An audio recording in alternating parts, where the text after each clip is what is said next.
Our story today takes place in Yellowstone National Park, but we will go back in time to the year 1912, where the way of life in the park was starkly different to that of today's life. With constant fluctuations in the wildlife population, 40% of the lakes in the park were barren of fish, creating widespread problems for the people in the area, but also for the wildlife, which began to starve. Eventually, something had to be done, as the people became desperate, and so there was a 2-story fish hatchery built in 1912, which helped to replenish the area again. In turn, this increased the local population of bears, as they were now able to find food more readily available.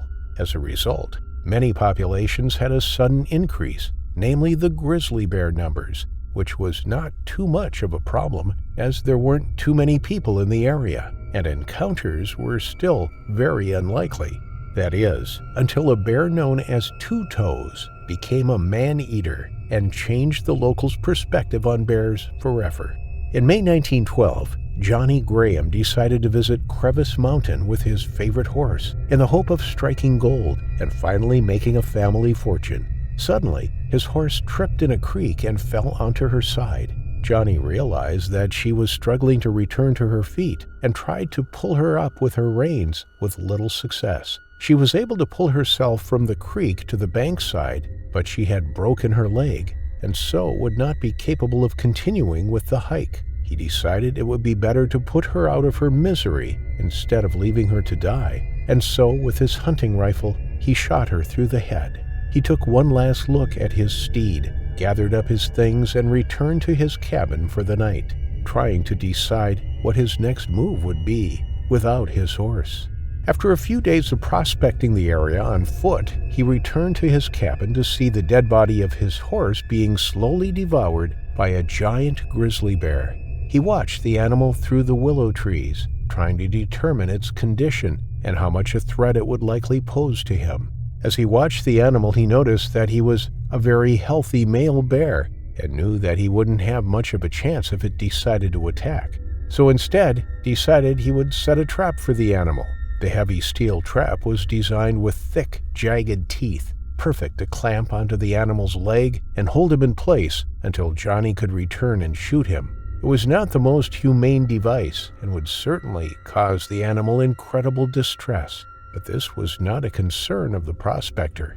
Once the bear was full and sauntered away from the corpse, Johnny placed a 60-pound bear trap nearby in the hopes of trapping the animal in the coming days. This would not go according to plan.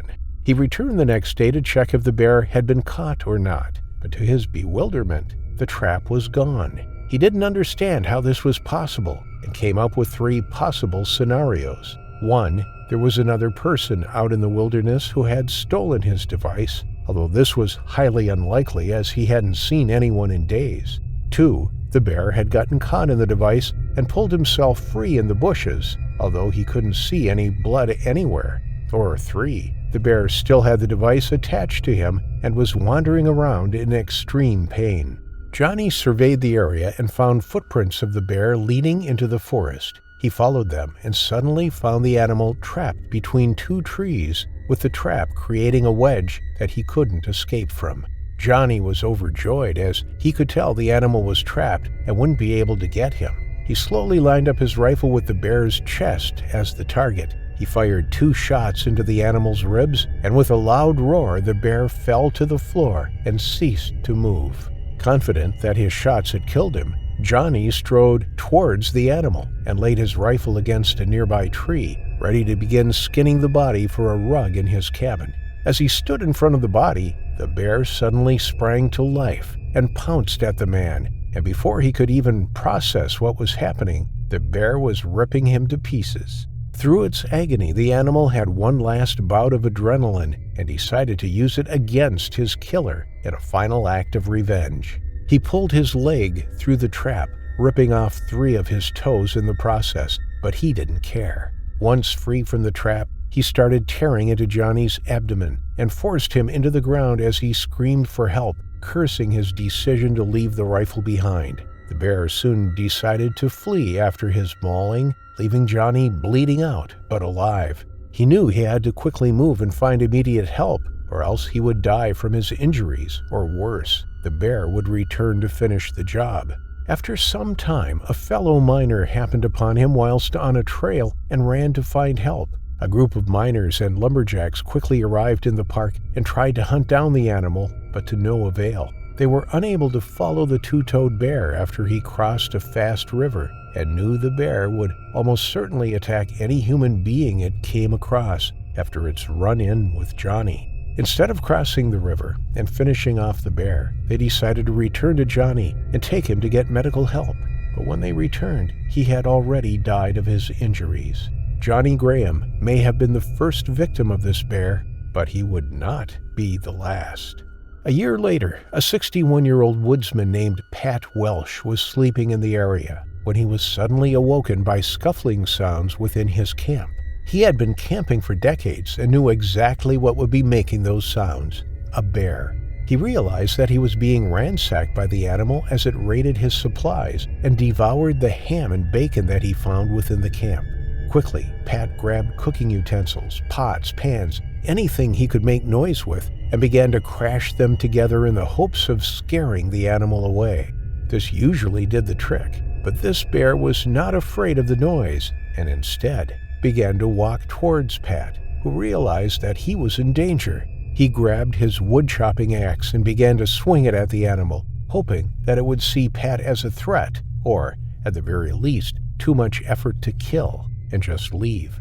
Unfortunately, the bear was unfazed and simply batted the axe out of his hands, leaving him vulnerable, just as the bear wanted. Knowing that his prey was now defenseless, the bear began his fatal attack and ripped Pat to pieces, clawing him across his whole body as he screamed for help. His friend grabbed some candles and charged at the bear, using the fire to scare the bear away so he could save his friend. But it was too late. The bear had mauled him so severely that he could barely recognize his friend. He was able to drag Pat back to camp and tried to get help, but there was no point. His injuries were too severe, and he died just a few days later. When reporting his death, Pat's friend confirmed to authorities that the bear had only 2 toes, making Pat his second confirmed kill. 3 years later, in June 1922, an outlaw known as Frenchie was setting traps along the creek to catch anything he could and sell it back in town. Trapping was illegal without a license, but this didn't matter too much to Frenchie. He was already on the run for various different crimes in different states at the time. One day he realized that his trap line had caught something big, but he had to return home in order to kill it. He saw the animal from afar, a giant grizzly bear struggling in the creek. Frenchie ran back to his cabin and grabbed his hunting rifle. He returned at nightfall, but he couldn't see the bear. Somehow, he had escaped from the man's trap and was now roaming loose. His location was not a mystery for long, as he was swiftly attacked by the same bear that he had trapped. But this time, he would not win. Frenchie's rifle was found nearby a few days later as his wife sent out for help in finding her husband.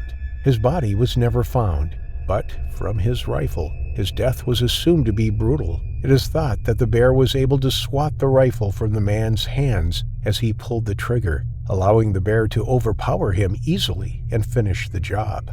They believed this due to his rifle being bent, as if something heavy had struck it. 2 Toes was never seen or heard from again, although the trap in which he was caught in was found a year later. Ultimately, 2 Toes was never seen from again after finishing his rampage with a confirmed kill count of 3 men, although it was speculated to have a body count much higher. There was multiple missing persons in Yellowstone during the time who were also believed to be the victim of 2 Toes, but without any bodies being found, it can never be confirmed. In the years that followed, the legend of the deadly 2 Toes continued to haunt the local prospectors and trappers. Every brave soul who dared step into the wilderness couldn't help but feel a shiver down their spine, frightened with the anticipation that they might soon come face to face with the murderous bear and meet their terrifying final affliction.